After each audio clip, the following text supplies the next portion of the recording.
તાપી જિલ્લામાં આપ કેવી રીતે એક ગામમાં નાના રહ્યા? પહેલા તો ખૂબ જંગલ હતું. આજે જંગલ જમીનને લીધે બધું જંગલ કપાઈ ગયું કે કેટલા અપંગ છે જે હાથ પણ નથી અને પગ પણ નથી. ગુજરાતથી જો ટીમ ના બને તો બીજા રાજ્યમાં જઈને બી પણ તમારે રમવું છે. ભારતની ટીમમાં સિલેક્ટ થયા છો. CCI વાળા એ લોકો ઘરે ઇન્ટરવ્યુ લેવા મને લઈ ગયા હતા. સિલેક્શન થઈ ગયું પછી તો હું ડાયટનું કંઈ જ નહીં વિચાર્યું. બસ મેદાન સિવાય બીજું કંઈ દેખાય જ નહીં. નમસ્કાર, ગુડ મોર્નિંગ ગુજરાતમાં આપનું હાર્દિક સ્વાગત છે. એક બહુ સુંદર ગીત છે જે એટલું પ્રેરણાત્મક છે કે મને હંમેશા એ ગીત યાદ આવે છે. ગીતના શબ્દો કંઈક આવા છે: जीना क्या जीवन से हार के, जीना क्या जीवन से हार के, जो हर सांस जी गया मरने का उसको गम नहीं. જીવનથી હારીને જીવવું એ તો મોત બરાબર છે. એટલે જીવીએ તો એવી રીતે જીવીએ કે જાણે જીવંત હોઈએ. એની ક્ષણે ક્ષણ પ્રતીતિ થવી બહુ જ જરૂરી છે. મુશ્કેલીઓ, ચેલેન્જીસ, તકલીફો એ દરેકના જીવનમાં આવતા જ હોય છે. કોઈકના જીવનમાં આર્થિક સંકટ સ્વરૂપે આવે છે, કોઈકના જીવનમાં કોઈ એવી તકલીફ ઊભી થાય છે કે રહેવા માટે ઘર નથી હોતું પોતાનું, કોઈના જીવનમાં એજ્યુકેશનનો અભાવ છે, તો કોઈકને શારીરિક ઉણપ છે. આ બધી જ તકલીફો લગભગ દરેક વ્યક્તિ કોઈને કોઈ સ્વરૂપમાં ભોગવતા જ હોય છે. પણ એમાં આપણે જેમ કહીએ છીએ કે આપણું શરીર એ આપણું સૌથી પહેલું ધન છે, આપણું સૌથી પહેલી સંપત્તિ છે, આપણું સૌથી મોટું હાસિલ છે. હવે એ શરીરમાં કંઈક ઉણપ હોય અને એ પણ નાનપણથી હોય તો ઘણીવાર એ તકલીફની સાથે જીવવું, એનાથી આગળ જઈ એ તકલીફને માત કરવી અને એક એવી જગ્યાએ પહોંચવું કે જ્યાં લોકો તમને ઓળખતા થાય, તમને ઉચિત સન્માન મળે, એ બહુ જરૂરી છે. અને એવું ઘણા લોકો નથી કરી શકતા.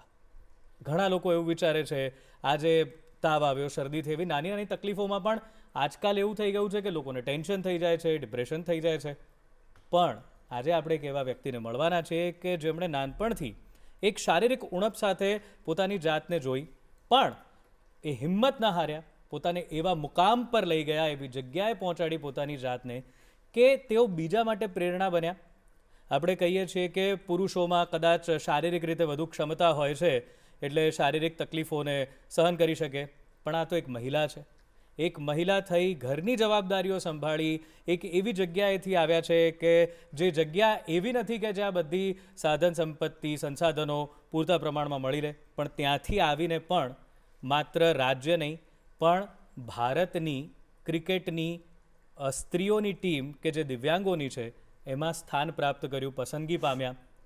આજે એમને આપણે મળવાના છીએ અને એમની પાસેથી ખરેખર આપણા જીવનમાં ઉપયોગી થાય એવી સરસ મજાની વાતો જાણવાના છીએ. તો સ્વાગત કરીએ રમીલાબેન કોંકણીનું. રમીલાબેન, સ્વાગત છે. Thank you sir. રમીલાબેન, પહેલાં તો તમે તાપીથી આવો છો, બરાબર છે? તાપી જિલ્લો બહુ સુંદર મજાનું સ્થળ છે તાપી, કારણ કે એક તો નદી વહેતી હોય છે અને આમ પણ દક્ષિણ ગુજરાત હર્યું ભર્યું લીલું સ્થળ છે. હું પોતે દક્ષિણ ગુજરાતથી જ આવું છું એટલે મને ખબર છે કે સૌથી મોટો આનંદ તો એવો હોય છે કે જમવાનું, શાકભાજી બહુ મીઠા મળતા હોય છે આપણે ત્યાં, ગમે ત્યારે ખાવ તો. તો તમે તમારી વાત કરો કે ક્રિકેટની વાત પર તો પછી આવીએ કે કેવી રીતે તમે ત્યાં સુધી પહોંચ્યા, પણ આ તાપી જિલ્લામાં આપ કેવી રીતે એક ગામમાં નાના રહ્યા, તો એ ગામની આપની યાદો કેવી છે? જી, મારું નામ રમીલાબેન છે. જી. તાલુકો ડોલવણ, જિલ્લો તાપી. અને મારું બરડીપાડા ગામ છે જે અંતરિયાળ વિસ્તારમાં આવેલું છે. પહેલાં તો ખૂબ જંગલ હતું. આજે જંગલ જમીનને લીધે બધું જંગલ કપાઈ ગયું, એ વાતનું એમ દુઃખ થાય છે.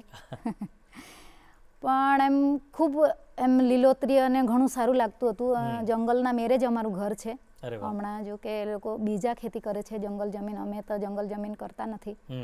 હા, પછી પરિસ્થિતિ તો થોડી એવી જ, એટલે અમે ઘણા બધા બહેનો, તેમાં એક જ ભાઈ અને સૌથી મોટી હું. સૌથી મોટા તમે. ઘરમાં બીજું કોણ કોણ છે? મમ્મી ને પપ્પા હાલ હમણાં તો બે જ છે. બધા બહેનોના મેરેજ થઈ ગયા, ભાઈનું મેરેજ બાકી છે. જી. હા, તો એમ મારા પાછળની જે એક બેન છે અને છોકરાઓને રાખવા અને ઘર કામ કરવા, એટલે બિચારીને એને નહીં ભણાવી. બાકી તો બધાને થોડું બધાને મમ્મી પપ્પાએ બધાને ભણાવ્યા. પરિસ્થિતિ સારી નહીં તો પણ એમ કે 10 સુધી ભણે એટલે લખતા વચતા આવડી ગયું એટલે કાફી. મા બાપ ભણેલા નહીં મળે એટલે એમ કહેતા હતા. મારી ઈચ્છા પહેલેથી એવું હતું કે મારો હાથ આવો છે, હું ખેતી કામ તો કરી શકવાની નથી. એ નાનપણથી છે. નાનપણથી છે. એટલે મને એવું હતું કે ખેતી કામ તો હું કરી શકવાની નથી. બીજું શું થાય એ બીજું કે દુકાન કે આ કે તે એવું તો કંઈ વાતાવરણ મળે નહીં ગામમાં. બરાબર. એવું વાતાવરણ નહીં મળે એટલે મારે એક જ વિકલ્પ હતો, કાં તો તમે ખેતી કરી શકો. ખેતી તો મારાથી થાય નહીં, એ પણ તમારાથી થાય નહીં. બરાબર. એટલે મારે એમ હતું કે ગમે તે પરિસ્થિતિ પણ મારે આગળ ભણવું જ છે. જી. હા, એટલે 10મા સુધી પાસ કર્યું, પછી 11-12 સ્કૂલ ખરી? ગામમાં સ્કૂલ છે મિશનરી. હા, અને કેટલા ધોરણ સુધીની છે? પહેલા તો 7 ધોરણ સુધી જ હતું. એટલે 7 ધોરણ સુધી મિશનરીમાં ત્યાં ભણ્યા? 3જા ધોરણથી મને હોસ્ટેલમાં મૂકી દીધેલી. અચ્છા. હા. પછી 7 ધોરણ સુધી હું ગામમાં ભણી. 8માંથી 12મા ધોરણ પણ એ લોકોની જ સંસ્થા છે ઉનાઈ વિદ્યાકિરણ, એટલે હું મિશનરીમાં ત્યાં જ ભણી. અને સન્યાસી સ્કૂલ છે, એટલે પહેલા મને એવું થતું હતું કે હું સન્યાસી બની જઈશ. વાતાવરણનો થોડો અસર થાય. એટલે પહેલેથી હું એકલવાયુ જેવું જીવન જીવી. કોઈ એમ ખાસ બેનપણી કે એવું કશું નહીં, કોઈના જોડે બહુ ખાસ વાત નહીં કરતી. હાથના લીધે ખૂબ નાનમ રાખતી હતી. એટલે તમે પોતે રાખતા? આ સવાલ આમ તો પૂછી ન શકાય, પણ આપના વ્યક્તિત્વને જોતા મને એવી થાય છે ઈચ્છા કે પૂછું કે આના લીધે ક્યારે કોઈ તમને હેરાન કરતું, ચીડવતા, એવા બધા કોઈ કિસ્સાઓ બનતા નાના હતા ત્યારે? કોઈ એવું બેનપણી કે એવું ખાસ એમ નહીં. એમ પરિસ્થિતિને લીધે, કપડા લત્તાને લીધે કે ખબર નહીં, પણ અલગ જ તરી જતી. અચ્છા. કોઈની જોડે પણ તમારા બહેનો ને બધાના મિત્રો હતા? તમારી બહેનોના, તમારા ભાઈના, એ બધાના દોસ્તો હતા? એ લોકોના હશે કદાચ. મને બહુ એમ. અચ્છા, તમે એટલા એકલવાયુ જીવતા કે બધામાં પણ તમારી બહુ રુચિ? મારો વિચાર પણ આખો અલગ. એટલે એમ કેવું પહેલેથી એમ ધાર્મિકતા વધારે પહેલેથી. બરાબર. પછી ધીરે ધીરે આગળ મોટી થઈ. બધા એમ કે સન્યાસી લેવાની કંઈ જરૂર નહીં મળે, એકલા રહીને મા બાપની સેવા કરીને બી આગળ જવાય. હા, એવી રીતે બધું. અને ધીરે ધીરે ભણતી ગઈ તેમ વિચારો બદલાતા ગયા. અને શું છે કે કોલેજ પહેલાં તો મેં 1 વર્ષ એમ બહુ ખાસ ખ્યાલ નહીં આવ્યો. 12મા ધોરણ સુધી તો પેલું સ્કોલરશીપ ને એવું આવે એટલે ફી કે એવી તેવી ચોપડા બધા એમાંથી લેવાઈ જતા મારા. પછી 11-12 પછી 1 વર્ષ દવાખાનામાં થોડોક ટાઈમ કામ કર્યું, એ સંસ્થામાં જ. અચ્છા. હા. અને રસોડામાં ને એવું બધું છોકરાઓના હોસ્ટેલમાં મદદ કરી. આ તે પછી મને એવું થયું કે આ મારી જિંદગી નથી. મિશનરીઓ બહુ સારા હતા, પાદરીઓ જે હતા, મને બહુ લાડકોડથી એમના ખોળામાં હું મોટી થઈ. પણ ગામના એમ કે એ લોકો ખ્રિસ્તી ધર્મ નથી અપનાવતા, તો એમ નોકરી માટે એમ તેમ થોડું થતું. એટલે ચોખ્ખી વાત કરું તો આજની ઘડીએ કોઈ બી ગામમાં એમ B.Ed કરીને આવે એટલે નોકરીએ પહેલાં એ લોકો સ્કૂલમાં લઈ લેતા, પણ મને નહીં લીધી. તમે એ વખતે B.Ed કરી નાખેલું કોલેજમાંથી? પહેલાં તો હું એ સંસ્થામાં કામ કર્યું, પછી મને એવું થયું કે આ મારી જિંદગી નથી. અમુક અનુભવ થયા, મારે ભણવું જ છે. એટલે પપ્પાએ નોટના જે કાગળ મેં આપ્યા, ફાડી જે વધેલા તે, અને અમુકે કીધેલું કે કોલેજમાં જાઓ એટલે પૈસા બગાડવાના, મા બાપના પૈસા બગાડવાના. એટલે પહેલેથી એમ કે પૈસા પણ નહીં લેવા ઘરેથી, અને ચોપડા વગર જેમ થાય તેમ ગમે તે રીતે ચલાવીશ. એમ બી ગાઈડ અપેક્ષિત કોઈ દિવસ મેં વાપર્યા જ નહીં. ક્લાસ રેગ્યુલર ક્લાસ ભરતી, ખાલી ક્લાસમાં ભણ્યા અને ચોપડીમાં જે હતું એ. હા, એવી રીતે જ એક્ઝામ આપી. અને પછી કોલેજમાં બી એક જ નોટ ખાસી મોટી બનાવી આપી પપ્પાએ. છત્રીના તારનો સોયો બનાવ્યો અને એમાંથી સીવીને નોટ બનાવી આપી, અને કોલેજ મેં પૂરી કરી દીધી. પછી કોલેજ પૂરી કરી પછી મને DC સાહેબ મારા આવેલા છે, DC શાહ સાહેબ. તો એ મને મળ્યા. પછી આગળ શું કરવું છે, આ તે ધંધા કરવા કે કોલેજ પછી? હા, પછી તો મેં કીધું કે મારે એવું તો કંઈ એરિયો નથી, કંઈ ધંધા કરવું એવું બી મને કંઈ સમજ નહીં પડતી, પણ આગળ મને કોઈ હેલ્પ કરે તો હું ભણી શકું. પછી MA મેં ગુજરાત વિદ્યાપીઠમાં કર્યું. એટલે બધું તો આ તે રેટીઓ હોય, આ તે ખાદીના કપડા હોય, પ્રાર્થના કરવાની, રેટીઓ કાચવાની, સફાઈ કરવાની, બધું. હા, બધું ગાંધી વિચારધારા પ્રમાણે આખું રોજનું. એ કામ બાબમાં મત કોઈ એમ એ મને કોઈ શું કહેવાય એમ એમાં તો હું આસાનીથી એ કરી શકું, એ મને વાંધો નહીં. હા, એવું કંઈ નહીં. પણ ખાદીના કપડામાં એ મને તકલીફ પડતી થોડી. આ તે રેટીઓ લેવા, તે પણ ભગવાનની એટલી બધી દયા કે કોઈનું બધું મળી ગયું. કપડાં બીજાના પહેર્યા, સાડી બીજાની પહેરી, રેટીઓ બીજાનું વાપરી. પરિસ્થિતિ આપની એટલી ખરાબ હતી કે કંઈ પણ અફોર્ડ નહોતા કરી શકતા. હા, ફી બધી સાહેબે ભરી. પછી B.Ed લોકભારતી સણોસરા કર્યું, ત્યાં બી ખાદીવાદી, ત્યાં બી હા ફી ભરી. આવી રીતે આગળ વધી મેં. પછી અત્યારે જે ભાઈ MSc પૂરું કરીને અત્યારે સર્વિસ કરે છે, પ્રાઇવેટમાં એમણે સાહેબે જ એમને બી મદદ કરી. પણ અત્યારે મમ્મી પપ્પા એકલા છે ને પરિસ્થિતિ સારી નથી, એમ થોડીક બીમારી બી છે, એટલે હવે ભાઈ નોકરી છોડી દેવાનો.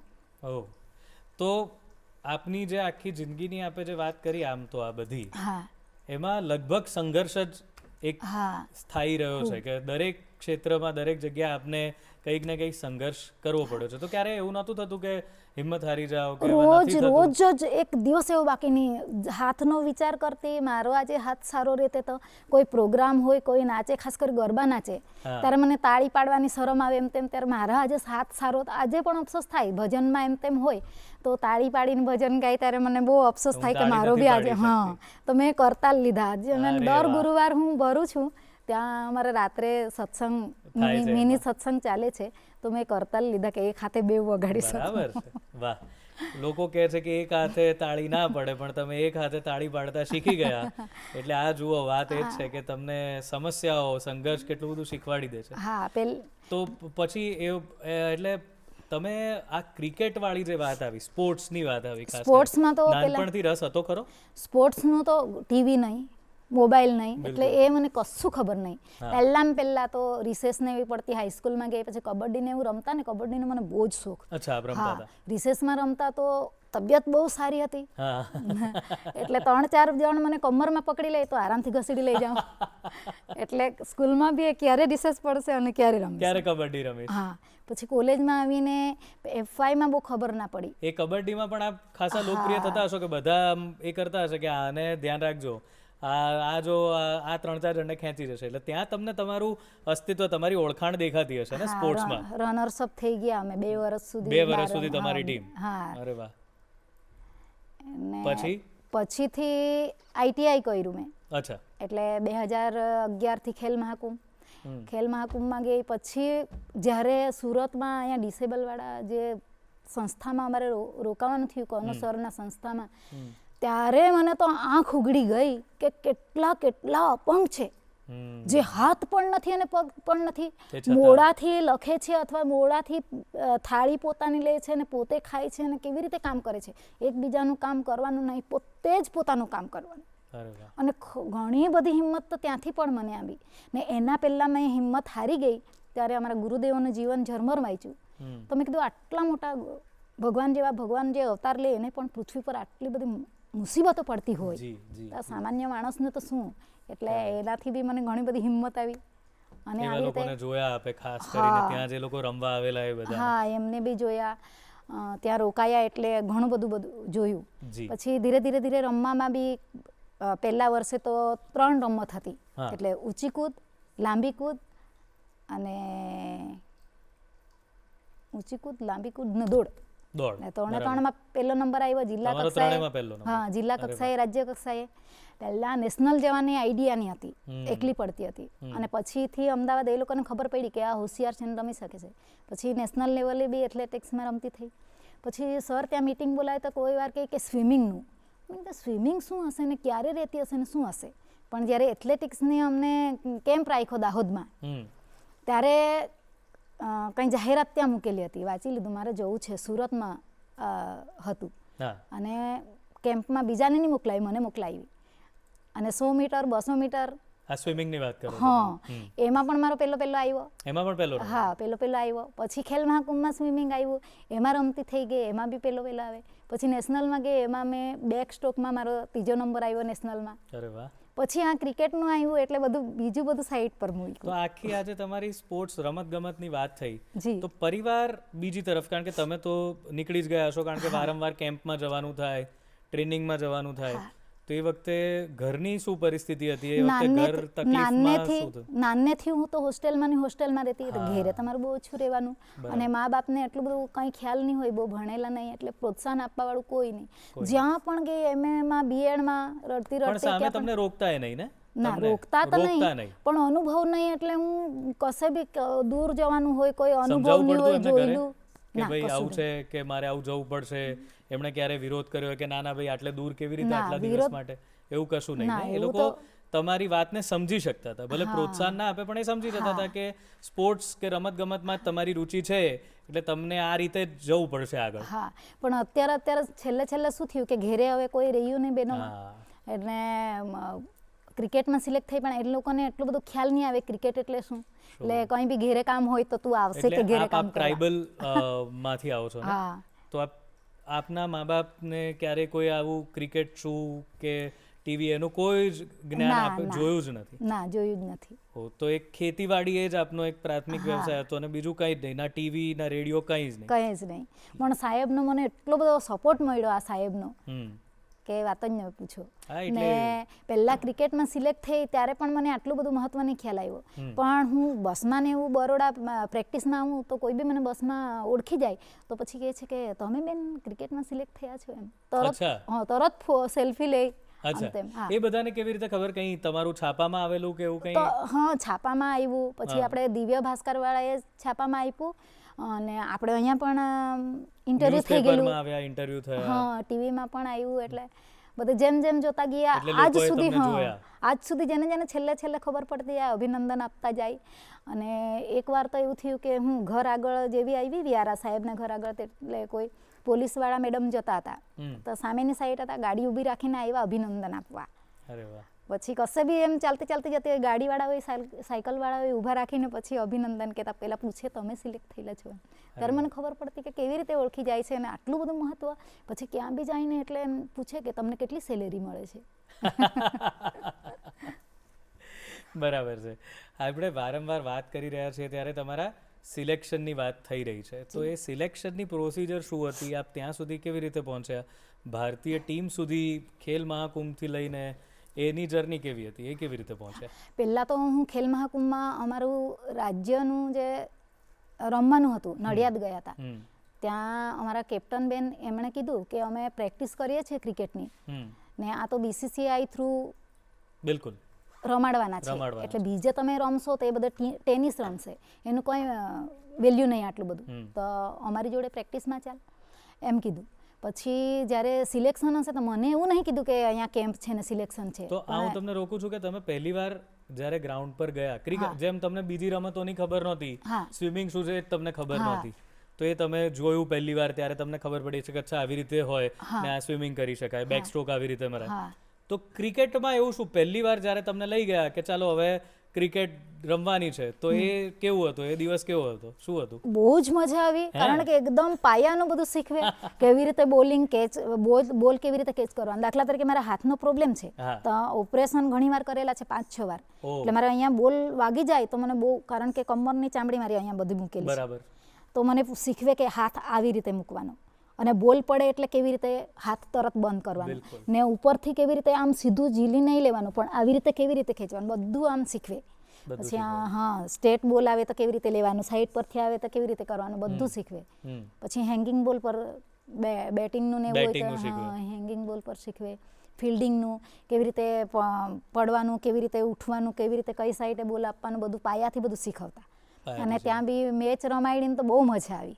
એટલે સૌથી વધારે આ બધા સ્પોર્ટ્સ તમે જે શીખ્યા, રમ્યા, એમાં ક્રિકેટમાં તમને સૌથી વધારે મજા આવી? હા, બહુ મજા આવી. અને જે વધારે દિવ્યાંગ હોય પગમાં ખાસ કરીને, તે લોકો બેટિંગ કરી શકે પણ રનિંગ ના કરી શકે, એટલે એ લોકોના રન બી અમારે કરવાના હોય. રનર તરીકે બી જવાનું. અને તમે રાઈટ આર્મ ફાસ્ટ બોલર છો. જી. તો એ કેવી રીતે થયું કે હવે મારે બોલર જ બનવું છે, બેટ્સમેન નહીં, કે ના મારે બોલિંગમાં જ જવું છે આગળ? એ કેવી રીતે નક્કી કર્યું? ના, મેં તો એવું નક્કી કર્યું મારે ઓલરાઉન્ડર બનવું છે. અને અમારા કોચની ઈચ્છા બી એવી હતી કે તું ઓલરાઉન્ડર બની શકે. બરાબર છે. હા, એટલે કોઈ હોય કે ના હોય, મને એક ફોન આવ્યો કે આવતા રવિવારે પ્રેક્ટિસ છે, એટલે તો હું નીકળી જતી. કોઈ વખત એવું બી બન્યું કે મેદાન જ્યારે બદલાતા હોય અને વહેલો ટાઈમ હોય તો પહોંચી નહીં શકું એવું હોય તો ડોમેટ્રીમાં મને બરોડા ડોમેટ્રીમાં રહેવા માટે સગવડ બી કરી આપતા સર, જમવા રહેવાનું બધું વ્યવસ્થા કરી આપતા કોચ સર.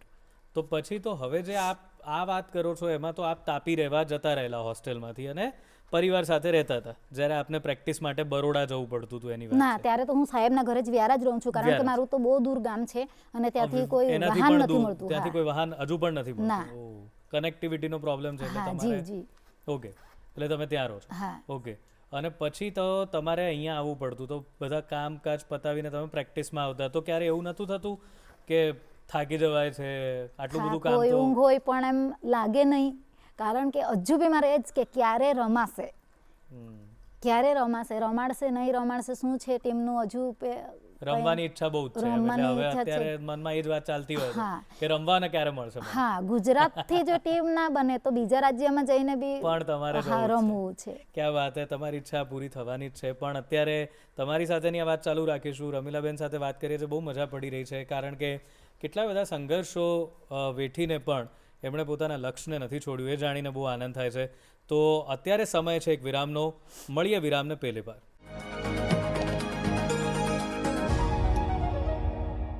વિરામ બાદ આપનું સ્વાગત છે ગુડ મોર્નિંગ ગુજરાતમાં.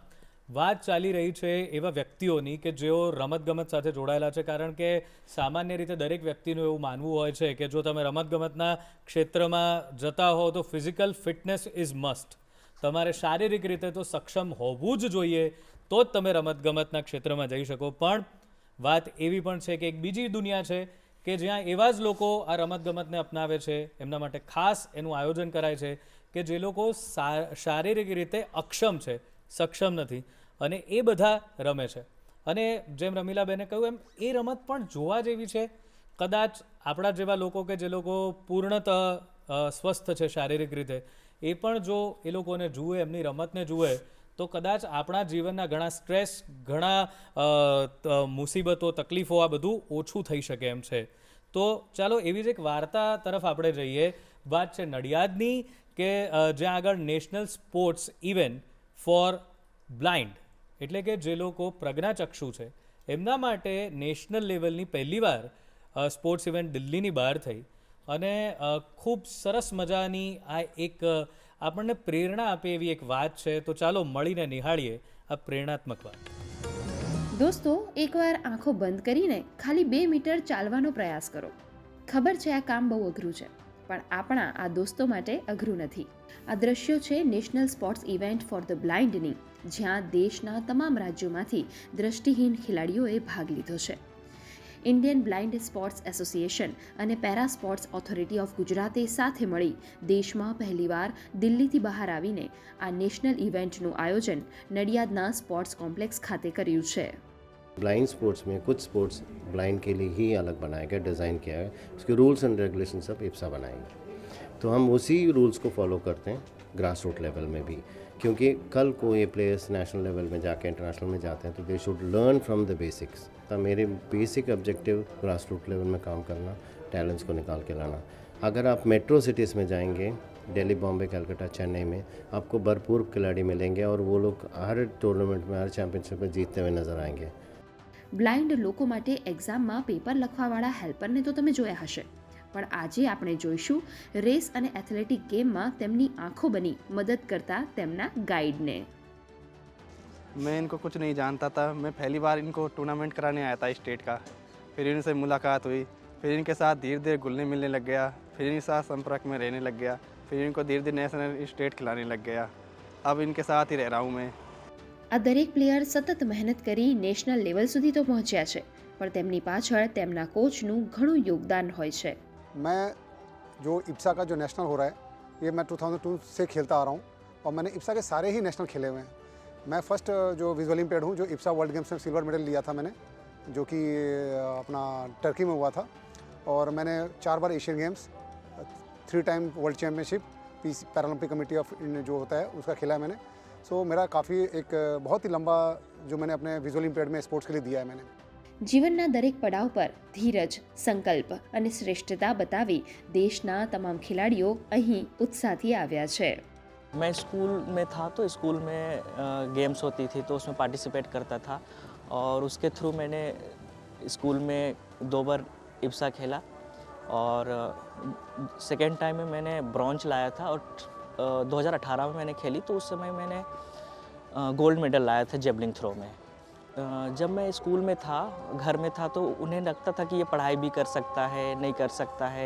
जब मेरे ब्लाइंड स्कूल की पता चली, मैं ब्लाइंड स्कूल में आया तो वहाँ से मुझे पता चला कि हम खेल भी सकते हैं, पढ़ाई भी कर सकते हैं, कंप्यूटर ऑपरेट भी कर सकते हैं. और मेरा चॉइस ज़्यादा मेरा स्पोर्ट्स में रहा तो मैं 2014 से ही स्टार्ट कर दिया था खेलने के लिए. 2014 में ज़्यादा हमें उतना सपोर्ट नहीं होता था, लेकिन अब जब मैं दिल्ली टीम से जुड़ा हूँ मुझे बहुत सपोर्ट हो रहा है और मैं लगता हूँ कि आगे इंटरनेशनल गेम के लिए भी कुछ कर पाऊँगा. अपने इवेंट्स के हिसाब से हमारे कोच हमें तैयारी कराते हैं। जैसे मेरा जेवलिंग थ्रो है, रनिंग है, तो सबसे पहले मैं रनिंग करता हूँ। रनिंग के लिए ये हमें ट्रेन करते हैं, उसके बाद फिर मैं जेवलिंग थ्रो करने के लिए जाता हूँ। આ પ્રતિયોગિતા અહીં સુધી સીમિત નથી. અહીંના દરેક પ્લેયર્સને પ્રોત્સાહન આપવા માટે પેરાલિમ્પિક્સ પેરિસ 2024માં બ્લાઇન્ડ જુડોમાં બ્રોન્ઝ મેડલ જીતનાર કપિલ પરમાર પણ અહીં આવ્યા છે. जो हम मोदी जी से वादा किया था कि हम 25 मेडल आपको ला के देंगे, तो वो 25वां मेडल मैंने मार के दिया. आए तो वैसे 29 है, पर वो खुशी 25वें मेडल की ज़्यादा हुई जूडो में आया. तो थोड़ा सा डिफ़िकल्ट हो जाता व्हील चेयर और ब्लाइंड बच्चों को, क्योंकि घर वाले ना हेल्प नहीं कर पाते. मैं चाहता हूँ कि नॉर्मल हो या पैरा, कोई किसी से कम नहीं हो. पैरा वाले तो वैसे भी किसी से कम नहीं है. વાહ, મેં આપને કહ્યું હતું ને કે ખરેખર આ જે દિવ્યાંગ છે એમના સાહસને જોઈએ, એમની હિંમતને જોઈએ તો આપણે ખરેખર આપોઆપ એમને જોવા માત્રથી પણ પ્રેરિત થઈ જતા હોઈએ છીએ. તો બસ ઈશ્વરે જે આપણને બધાને આપ્યું છે એનો જ ધન્યવાદ કરતા રહીએ અને એને કોઈ સારા ઉપયોગમાં લઈએ, એ જ આ વાત પરથી આપણે શીખવું જોઈએ. અને પાછા ફરીએ રમીલાબેન તરફ. રમીલાબેન, આપે જેમ કહ્યું કે ભાઈ આ વારંવાર આપણે શાહ સાહેબના નામની વાત કરી રહ્યા છીએ કે હું પણ એવું જ માનું છું, મારા જીવનમાં પણ મને ગુરુ મળ્યા અને હું એના લીધે અત્યારે જે છું તે છું. તો ગુરુનું મહત્વ બહુ જ છે. કહે છે ને પેલું કે ગુરુ ગોવિંદ દોનો ખડે કાકો લાગુ પાય, બલિહારી ગુરુ આપકી ગોવિંદ દિયો બતાય. તો જે ગોવિંદ સુધી પહોંચાડે છે, જે મુક્તિ સુધી પહોંચાડે છે, જે આપણને આપણી જાત સુધી પહોંચાડે છે, એ ગુરુ છે. તો શાહ સાહેબને કેવી રીતે મળ્યા અને એમનું યોગદાન શું છે આપના જીવનમાં? શાહ સાહેબ એકચ્યુઅલી મારા કોલેજના પ્રોફેસર સાહેબ છે. મારું ઇકોનોમિક્સ હતું અને 3 વર્ષ સુધી એમના હાથમાં હું ભણી. ત્યારે તો એકચ્યુઅલી એટલું બધું કદાચ મને નહીં ઓળખતા હશે. પછી મને ખરેખર ઇકોનોમિક્સ જોઈતું જ નહીં હતું, પણ મારા ઇકોનોમિક્સના વધારે માર્ક્સ હતા એના લીધે મેં છેલ્લે એડમિશન લીધું. પછી મને ઇકોનોમિક્સ આપ્યું. પછી હું વાંસદા જઈને ડબલ ગ્રેજ્યુએટ થઈ અને પછી હિસ્ટ્રી પર MA BEd કર્યું. અરે વાહ, બહુ સરસ. પણ કોલેજ પછી મને સાહેબ પાછા મળ્યા ને ત્યારે એમ મને ઓળખી ગયા કે મારી સ્ટુડન્ટ છે આ તે, પછી શું કરે છે આ તે બધી વાતચીત થઈ, ઓળખાણ.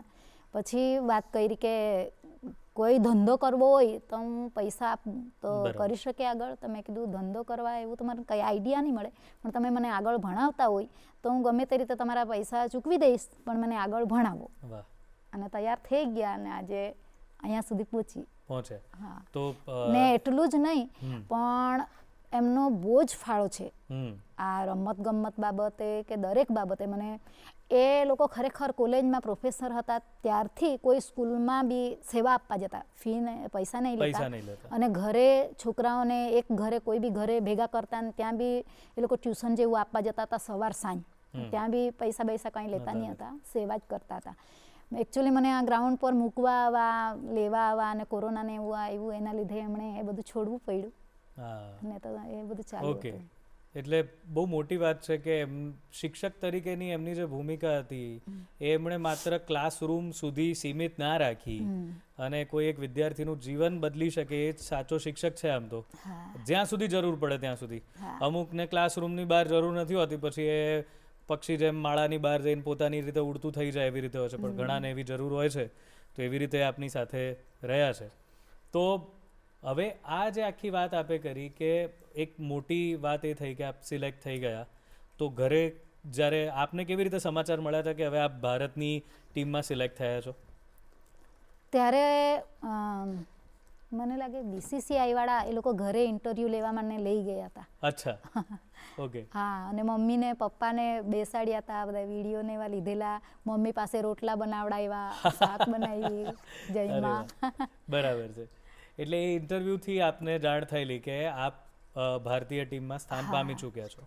ઓકે. પછી પણ આપ ટ્રેનિંગ લેવા જતા હતા એ જ્યારે મેચ, અને એ સિલેક્શન અને જે મેચ આવવાની હતી એ બે વચ્ચે કેટલો સમય હતો? જે સિલેક્શન થઈ ગયું પછી તો હું ડાયટ બાઇટનું કંઈ જ નહીં વિચાર્યું, બસ મેદાન સિવાય બીજું કંઈ દેખાય જ નહીં. કંઈ જ નહીં. હા, રવિવારે જ ખાલી બરોડા તો પ્રેક્ટિસ ચાલતી, બાકીના દિવસો વ્યારા ગ્રાઉન્ડ પર જ હું. વ્યારા ગ્રાઉન્ડ પર? હા. અને મેં કીધું એમ ડૉક્ટર સાહેબો કે શિક્ષકોએ કે બધા ગ્રાઉન્ડ પર હોય તો કોઈએ ને કોઈએ મને બહુ જ મદદ બી કરી. અચ્છા. હા, ખાસ કરીને બેટિંગ બી મારે શીખવું હતું. હવે બેટિંગ કરું તો મને બોલ કોણ નાખે, તો એવા ટાઈમે એકલી પડી ને તો એમની એટલી બધી ઉંમર છે શાહ સાહેબની, તો બી એમની પાસે બોલ ન ખાવ્યા અને બેટિંગ પણ કર્યું. અરે વાહ, ક્યાં વાત છે. આપનો કોઈ યાદગાર પ્રસંગ છે આ જે આખી જર્ની છે એમાંથી, કે એ તમને એકદમ યાદ રહી ગયું હોય કે આ રમતવાળી વાતમાં કે ક્રિકેટ રમતી વખતે? અને ખાસ કરીને સાહેબ મારે કહેવા જેવું તો એ કે આજે કેમ્પ ગોઠવ્યો પછી સમૂહમાં અમને આ ક્રિકેટના ડ્રેસ આપ્યા, બરાબર, પછી સમૂહમાં કિટ બેગ તો આપેલી, એટલે મારે પ્રેક્ટિસમાં તો સ્થાનિક પછી મુસીબત પડતી હતી, બરાબર, તો મારા તાપી જિલ્લાના રમતગમત અધિકારી સાહેબે ક્રિકેટ બેગ આપી, કીટ આપી. અને પછી દિવ્ય ભાસ્કરવાળાએ પેપરમાં આપી દીધું હશે, મને નહીં ખબર. કલેક્ટર સાહેબે જોયું અમારા તાપી જિલ્લાના, એટલે હું તો તે દિવસે ઘરે જતી હતી, મને બસ સ્ટેન્ડ પર સાહેબ મૂકવા આવેલા, ને હું જ્યાં જાઉં ત્યાં બેટ મારી સાથે હોય, એટલે બેટ લઈને હું ઘરે જતી હતી. હા, તો મને ફોન આવ્યો દિવ્ય ભાસ્કરવાળા ભાઈનો, સંદીપભાઈ કરીને હતા, એમનો ફોન આવ્યો અને પછી મને કે કલેક્ટર સાહેબ હમણાં જ તને મળવા માટે બોલાવે છે. એટલે બેટ લઈને જ હું તો મળવા ગઈ. પછી બધી વાત થઈ ને એમ તેમ, પછી મને એમ કહે કે તમે નેશનલમાં સિલેક્ટ થયા અને બેટ આવી. આમ એટલા સરસ હાલાણી સાહેબ હતા, કલેક્ટર સાહેબ, અને એમને મને 40-45 હજારની સાહેબ મને કીટ આપી. એટલે બહુ આભારી છું એમને, અને એમના થ્રુ બરાબર જેટલો ઉઠાવાય એટલો રમાય નહીં રમાય પણ બરાબર પ્રેક્ટિસ કરી. બરાબર છે. રોજ કેટલા કલાક પ્રેક્ટિસ કરતા હતા? સવારે 6:30. એ રૂટીન શું હતું? એ કોઈ પ્રેક્ટિસનું કેવી રીતે તમારું રૂટીન શું હતું? આખો દિવસની દિનચર્યા શું હતી પ્રેક્ટિસ સાથેની? સવારમાં વહેલા ઉઠીને દૂધ પીને હું નીકળી જતી. માત્ર દૂધ પીને? હા, બરાબર. કેળા ને એવું કોઈ વાર હોય, દૂધ કેળા એવું, દૂધ કેળા ખાઈને નીકળી જતી. તે સવારના એમ 9:30 પતી જતું ગ્રાઉન્ડ પર, તો પણ હું મોડે સુધી એમ રોકાતી. એમાં બધી એક્સરસાઇઝીસ કરતા હશો? હા, બરાબર. બધું શીખવતા, બોલિંગ કેવી રીતે કરવાની, નેટ પ્રેક્ટિસ કરતા. ઓકે. પછી હું બપોરે આવીને પાછું જમવાનું બનાવીને જમી બમી લઈને પાછી હું 3 વાગે એટલે પાછી મેદાન પર. બરાબર. 7:30 વાગી જતા ત્યાંથી. ઓહો. ત્યાંથી આવીને પાછું ફ્રેશ થઈને નાહી ધોઈને પાછું સાંજે રસોડું. ક્યાં વાત, ક્યાં વાત. એટલે રોજની ઓલમોસ્ટ તમે 6-7 કલાકની પ્રેક્ટિસ થઈ જ જતી. જી, ને જે દિવસે ભાઈઓની મેચ હોય તે દિવસે તમારે વહેલા નીકળી જવું પડતું અને આખો દિવસ જ મેદાન પર ઊંઘી. એ લોકો મને મેચ રમાડતા હતા, બોલિંગ. ભાઈઓની ટીમમાં પણ આપ જતા? હા, એ લોકો TDC એનું ત્યાં ગ્રાઉન્ડ છે, એ લોકોની મેચ હોય તો મને એમાં સામેલ કરતા મેચમાં. એટલે ભાઈઓ સાથે પણ રમતા, હવે ખભો મિલાઈને? વાહ ભાઈ વાહ. તો તમે બોલિંગ કરેલી છે? જી. તો ભાઈઓ આઉટ કરી નાખતા હતા? તમે ભાઈઓ કેટલા ભાઈઓ આઉટ કર્યા છે? કોઈ વાર ડોક્ટર સાહેબ અમારા આઉટ થઈ જતા.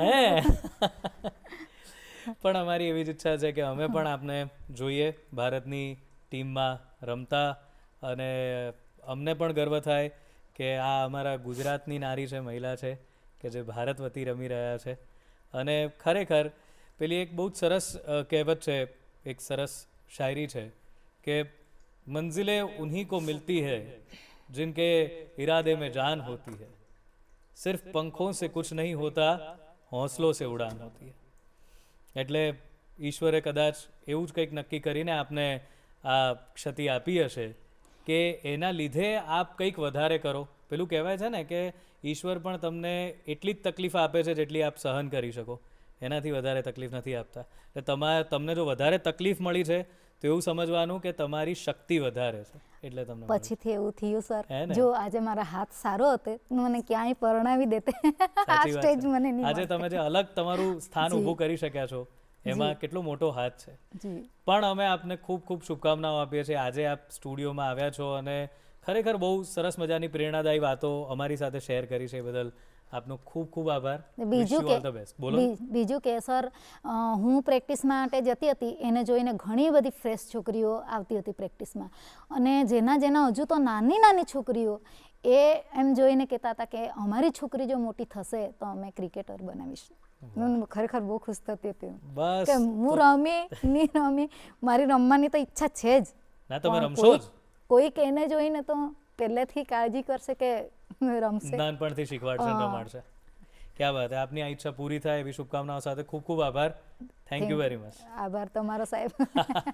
બહુ એવું સરસ કંઈ પ્રાર્થના મજાની. કરજો કે સારી રીતે રમી ના ના, શકું અમારા બધાની, ભવિષ્યમાં. માત્ર મારી નહીં, દર્શકો જે અત્યારે જોઈ રહ્યા છે એ બધા પણ પ્રાર્થના કરી રહ્યા છે અને વિશ્વાસ છે કે આટલી બધી પ્રાર્થનાઓ તો ઈશ્વર જરૂર સાંભળશે અને આપને અમે રમતા જોઈશું ભારતીય ટીમમાં થેન્ક યુ સર. બહુ જ નજીકના સમયમાં. Thank thank you, you very much.